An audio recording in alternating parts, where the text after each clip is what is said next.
The door was unlocked, which was strange. Felicity always locked the front door. Every time, even if she just stepped out to get the mail. She called it her micro-anxiety habit, the kind of thing that made her feel in control of something. But that night, it was wide open, light on in the hallway. Her purse sitting on the entry bench like she'd just come home from a store. Except she hadn't been out. I know, because I was supposed to be out. I told her I'd be working late. I wasn't.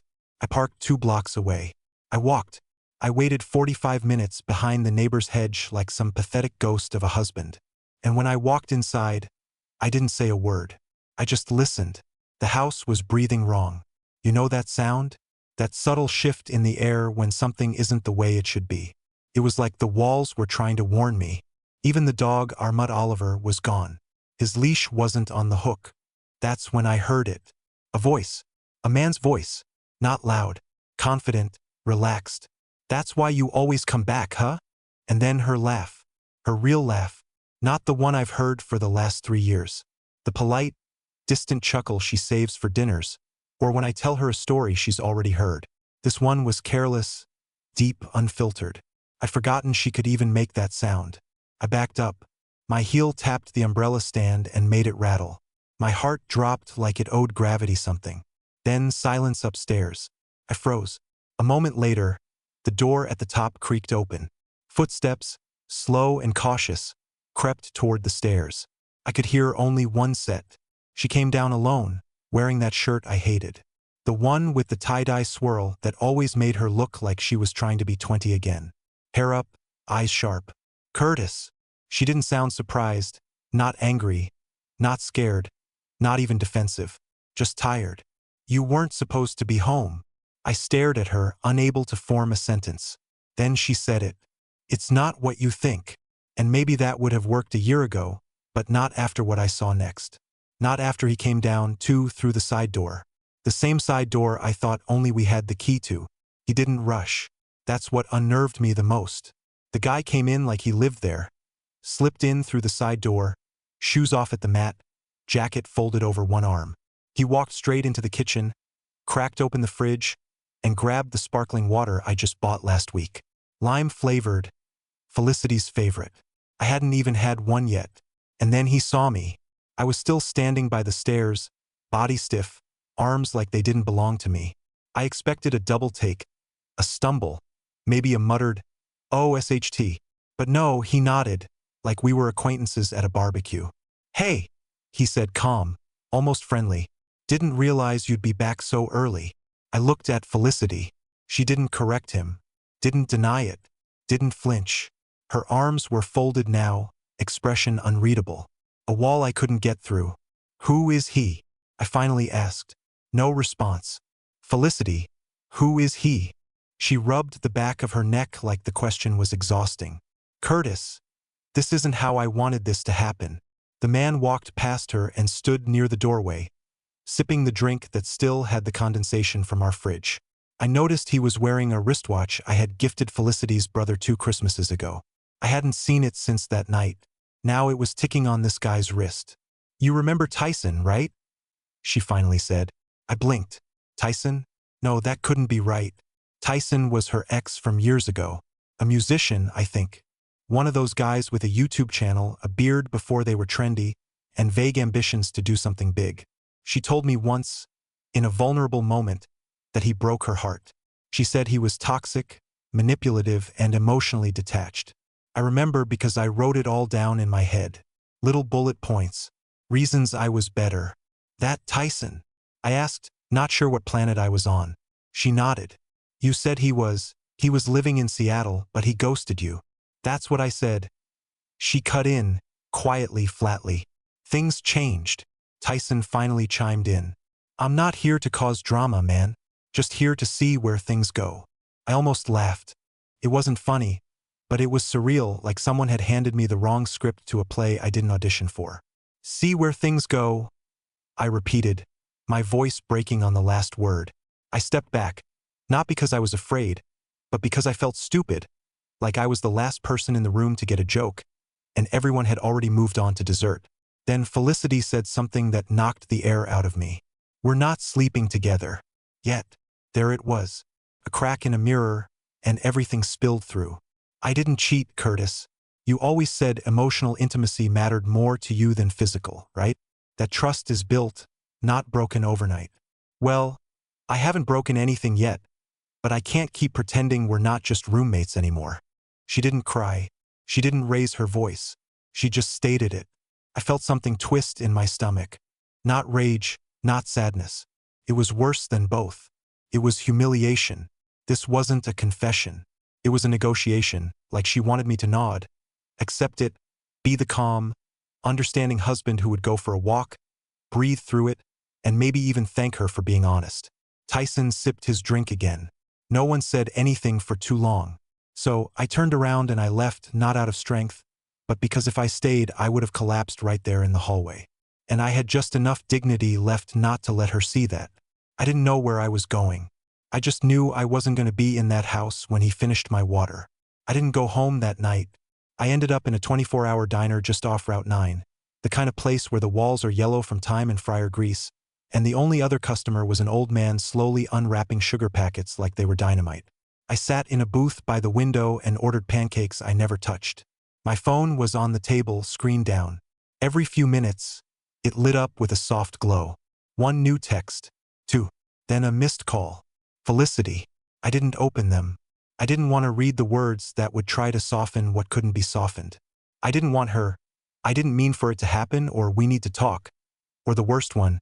I still love you. No, she didn't. You don't forget to lock the front door when you love someone. You don't invite your ex into the space you share with your husband and call it exploration. I checked into a motel down the street and lay on the stiff mattress with the TV volume low and my thoughts loud. Around 3 a.m., I finally opened her texts. There were 5. Curtis, I'm sorry. Can we talk? You left your jacket. Please let me explain everything. Nothing physical happened. I swear. That last one made me want to laugh.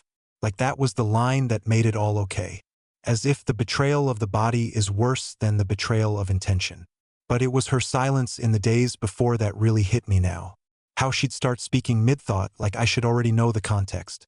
How she'd smile when texting someone, then turn off the screen the second I looked over. How she'd go to bed early, claiming headaches while scrolling with the brightness down. The next day, I went back to the house while she was at work. I still had my keys, and something in me needed to see the wreckage before she had a chance to clean it up. The side door, the one he used, was locked again.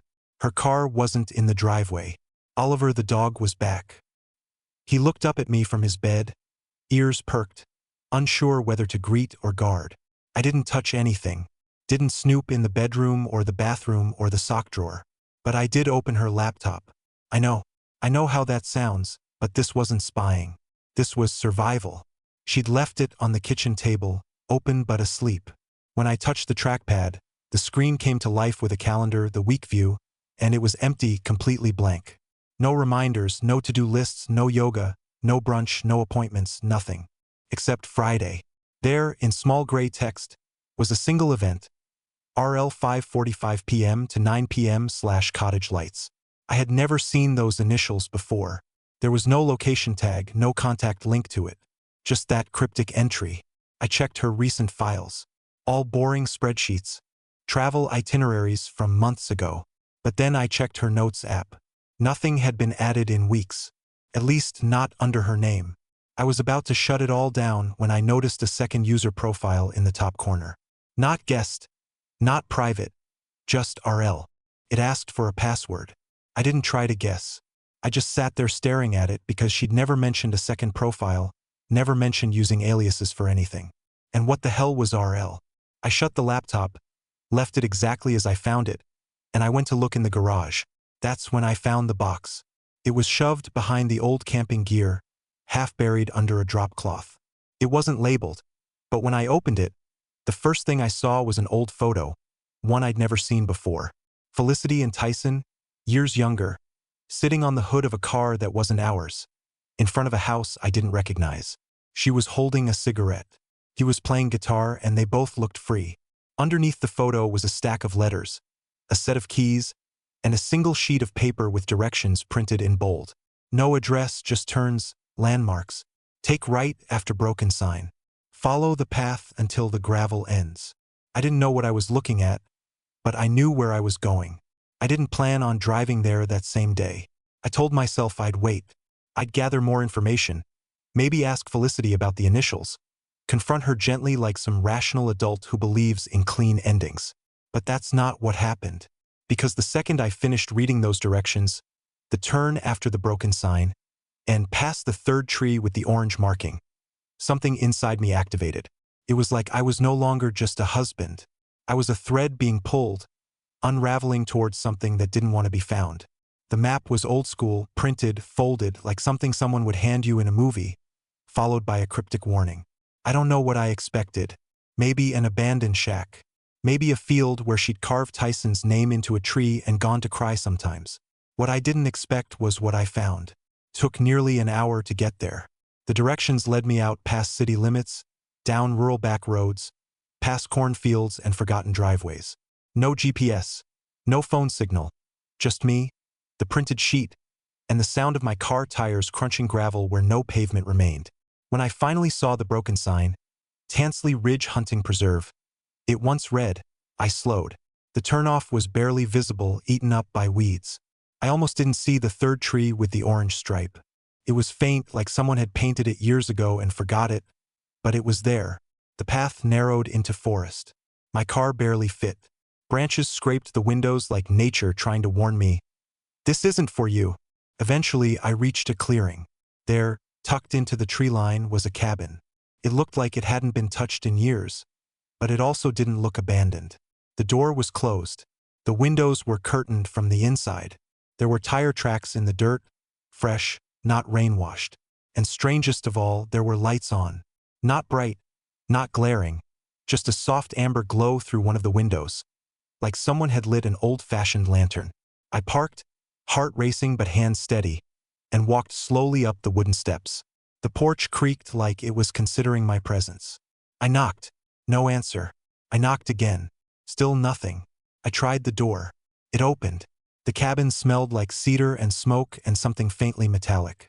There was a wood-burning stove in the corner, a worn leather armchair, and shelves lined with books that had no titles, just spines faded from light. On the table in the center of the room, there were 2 mugs, one empty, one half full of tea or something darker. And sitting beside them was a notebook.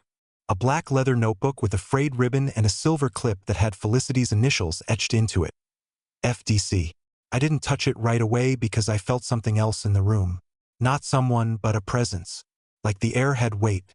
And then I noticed the photographs. They were tacked to the back wall. Dozens of them.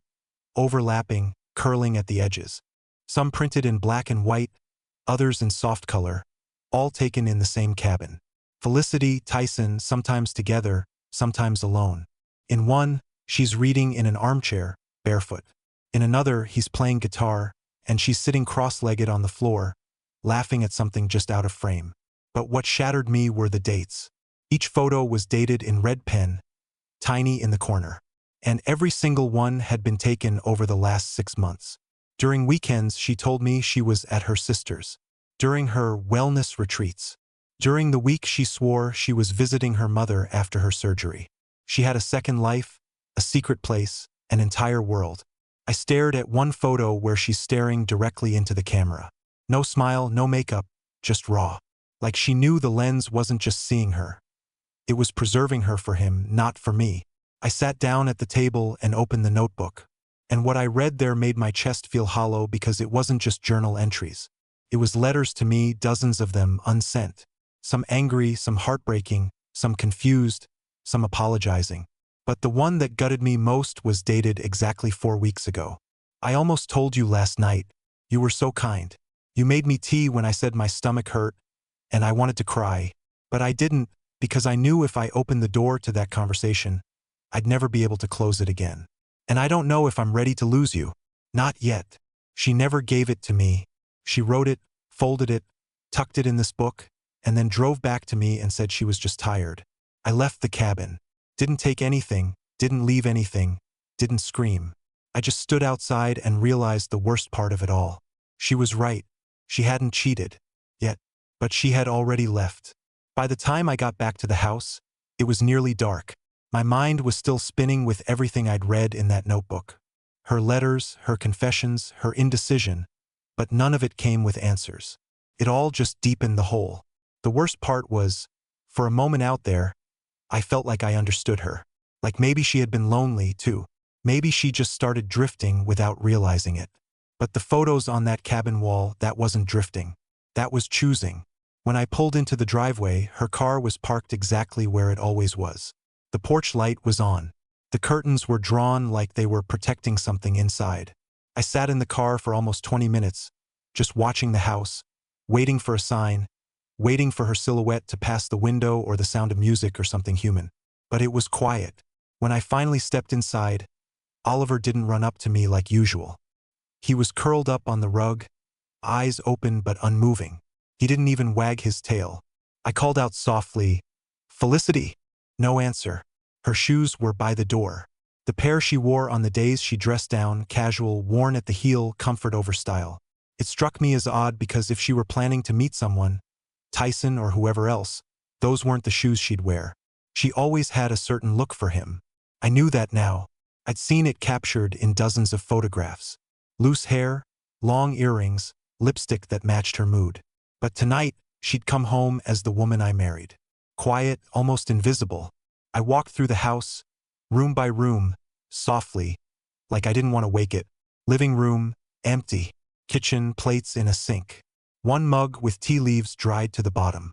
Bedroom, bed still made. Her phone on the charger, screen off. Then I noticed the bathroom door was shut. I knocked lightly. No sound. My heart climbed up in my throat. I opened the door slowly and found nothing. Just steam on the mirror. A damp towel on the floor. She had just showered and vanished. That's when I saw the note. Not handwritten. Typed, printed, folded, and left neatly on the kitchen table beside my old baseball cap. The one I hadn't worn in years. The note wasn't addressed to me by name. It just said, "If you're reading this, it means I didn't have the courage to say it out loud. I know you found the cabin. I hoped you wouldn't, but part of me needed you to, because I couldn't say the words and still keep pretending I was someone else. I didn't betray you, not in the way you think. I only created a place where I could feel real again. It was never about Tyson. It's about me, and about what I can't feel anymore when I'm with you." My fingers tightened around the page as I read it again and again. It wasn't a goodbye, not exactly. There was no plan, no mention of leaving, no apology. Just the quiet admission that she had slipped out of the life we built and into something else without closing the door behind her. I should have felt angry, but I didn't. What I felt was something worse. Like I had been walking side by side with someone for years, thinking we were heading in the same direction, only to find out she'd stepped off the road long ago and never looked back. But then I noticed something else. At the bottom of the note was a single line, almost an afterthought. "Ask Nora." It didn't say who Nora was or why I should ask her, but the name hit me like a slap. Nora was Felicity's oldest friend.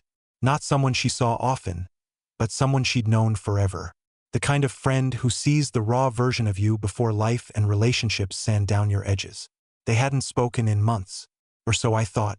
I pulled out my phone, opened Felicity's contact list, and typed in Nora. There it was. Recent call just 2 days ago, 47 minutes. And a second one earlier that same day, when she told me she was going to yoga, 31 minutes. I closed the phone. Whatever this was, whatever Felicity was building or hiding or dismantling, Nora knew more than I did. And suddenly, I needed to know everything because I wasn't angry anymore. I was terrified. Terrified that the person I loved had planned this all much earlier than I ever realized. And I was the last one in the world to find out. I found Nora's address the same way anyone does these days. Quietly online. She lived across town in one of those older neighborhoods where every porch still has wind chimes and people paint their mailboxes like they're trying to hold on to a version of life that doesn't exist anymore. It was just after 9 when I pulled up outside her house. No streetlights, just the soft orange glow from her front window. The shadows of books and plants lining the sill. Her car was in the driveway. The porch light was on. I didn't text. I didn't call. I just walked up, rang the bell, and braced for awkwardness. But when the door opened, she didn't ask why I was there. Didn't look surprised, didn't blink. She just opened the screen door wider and said, "Come in." I figured it would be tonight. That sentence hit me harder than anything Felicity ever said. Nora looked different than I remembered. Maybe older, maybe just quieter. The kind of tired you don't fix with rest. Her house smelled like mint tea and lavender oil. Calming, but it didn't calm me. We sat in her kitchen. She poured me something hot I didn't ask for and pushed a sugar jar toward me like this was just any normal visit.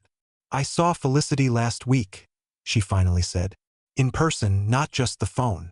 "She didn't tell me that," I replied quietly. "She didn't want you to know." There was no malice in her voice, no judgment, just fact. Like a therapist walking you through your own autopsy. "I got a note," I said, "from her. It said, 'Ask Nora.' So, I'm asking." Nora looked at her tea for a long time. Not drinking, just staring like it held some kind of moral code. Then she asked, "How long have you known?"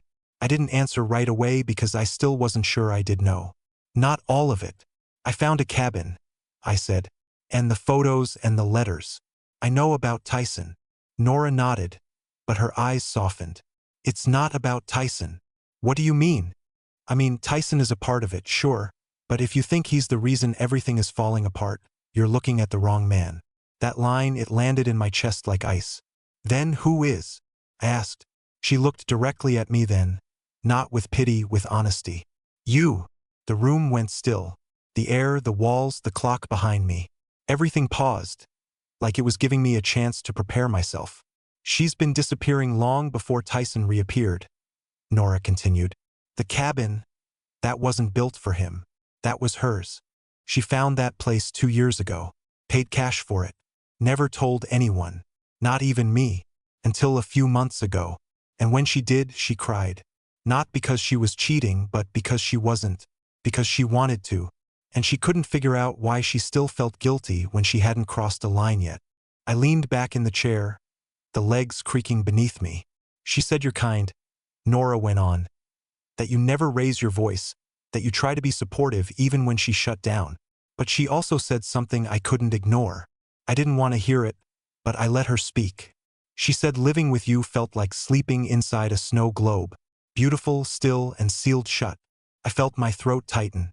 I started, but Nora raised her hand. "I know, Curtis. I'm not saying it's your fault. I'm saying she was drowning, and you were too far in her to notice. She started writing those letters to try and find herself again. But she didn't know how to hand them to you without destroying the illusion you'd both built." I looked down at my tea, still untouched. My hands were shaking. "She said you used to dream together," Nora said softly. "And then one day you both stopped. Not with a fight, just drifted. Like two satellites slipping out of each other's orbit." I didn't cry. Not there. But something in me cracked. Then she added something I didn't expect. "She's not with Tyson anymore. Hasn't been for weeks." "What?" "They argued," she said. "Badly. She came here afterward, middle of the night. Said he wasn't who she thought he was. Said she wanted to go back to the version of herself who hadn't needed a second life." I felt everything inside me tighten and loosen at the same time. "She's gone now," Nora added. "Left town. Said she needed time. Didn't say where. She didn't even say goodbye," I whispered. "No," Nora said gently. "But she wrote something. She gave me this." She reached for a folder tucked beside her fridge. No name on it, just my initials written in faint pencil. CMS inside was a single photo and a sealed envelope. The photo was old. Us from years ago. I was holding Felicity on my shoulders at a fair. She had cotton candy in one hand, her mouth wide open in a laugh that could have cracked the sun. I had completely forgotten that moment, but she hadn't. The envelope was heavier than it looked. And when I opened it, I found the last thing I expected. A key and a one-line note, handwritten this time. "It's yours now if you still want it." No return address, no explanation, but I knew exactly what it opened. The cabin. Took me 3 days to go back to the cabin. Not because I was scared of what I'd find, but because I wasn't sure what I was looking for anymore. Felicity was gone. Tyson was out of the picture. Nora had given me more truth than I asked for. And the key, that damn key, it sat on my nightstand like it was daring me to pick it up, like it already knew what I would find, and it was just waiting to be proven right. But on the 3rd day, just before sunset, I took the drive. This time, I didn't print directions. I didn't need them. I remembered every curve in the road, every crooked sign, every whisper of gravel beneath my tires. And when I pulled into the clearing, the cabin looked the same, but the air around it felt different, like the house itself had taken a breath. There were no lights on this time. The porch was still, and the door had dust on the handle. Maybe just a few days' worth, but enough to know no one had entered since the last time I stood there. I slid the key into the lock, turned smoothly. Inside, everything was where I remembered it.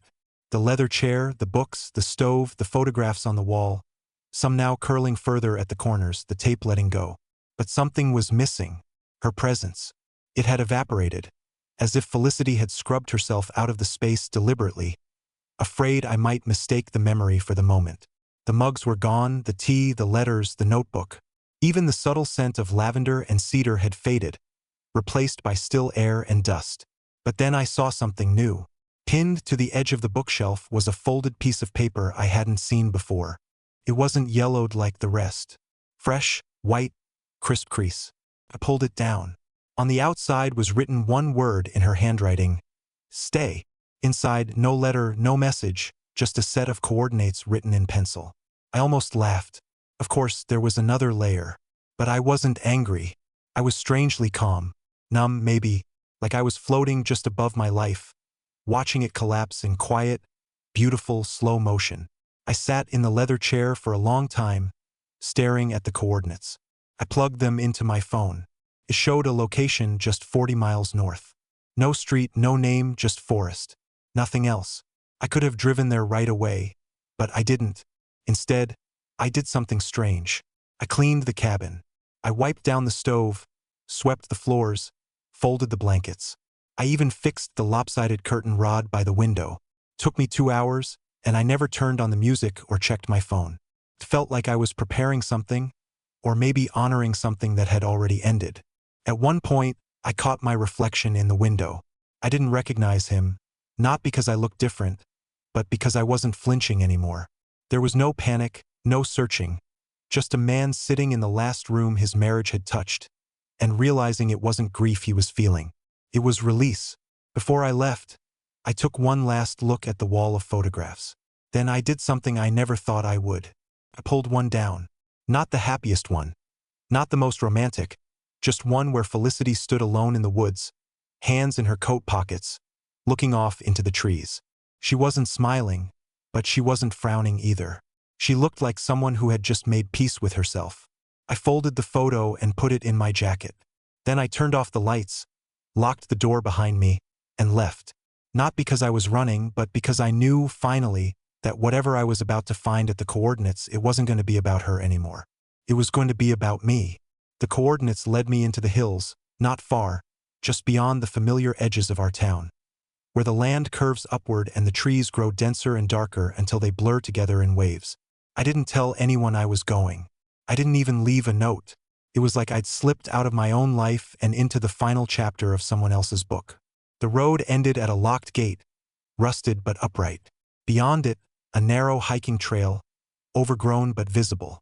I parked, grabbed my coat, and started walking. I thought about a lot of things along that path. Moments Felicity and I had shared that meant nothing at the time but now pulsed with memory. A glance during a movie. The way she used to rest her head on my shoulder in silence. A road trip where we got lost and didn't care. None of them were extraordinary, but together they had once built a life. And piece by piece that life had crumbled. But not from malice, from silence. It took me nearly an hour to reach the spot the coordinates pointed to. And when I arrived, I didn't believe it at first. It was a bench. Just a wooden bench. Old but sturdy. Placed on the edge of a hill overlooking a quiet valley. The sun was just beginning to drop behind the trees, pouring orange light over everything. I stood there, stunned, wondering if I had made a mistake. If this was someone else's place, someone else's secret. But then I saw it, carved into the side of the bench. Not deep, but clear enough to read. For C. Nothing more. Just that. Not for us, not for her. Just for me. A gift. A place to sit and breathe and not be anything except what I already was. I sat down and for the first time in months, maybe years, I let the stillness reach me. I let go of the ache, the questions, the comparisons. I didn't think about where Felicity was or who she might be with or whether she ever truly loved me in the way I loved her, because none of it mattered here. Not anymore. What mattered was that I'd made it through the worst storm of my life and didn't shatter. I watched a hawk drift in slow circles above the trees. The valley stretched endlessly beneath it, and I felt something I hadn't felt in so long I almost didn't recognize it. Peace. Real, quiet, earned peace. When I finally stood up, the sun had dipped halfway below the ridge. I slipped the photo of Felicity, folded and worn now, from my jacket and placed it gently beneath the bench. Not as a memorial, not as a goodbye, but as a thank you. Not for what she took, but for what she left behind. Because in losing her, I found a truth I'd forgotten. I'm still here, and I am enough.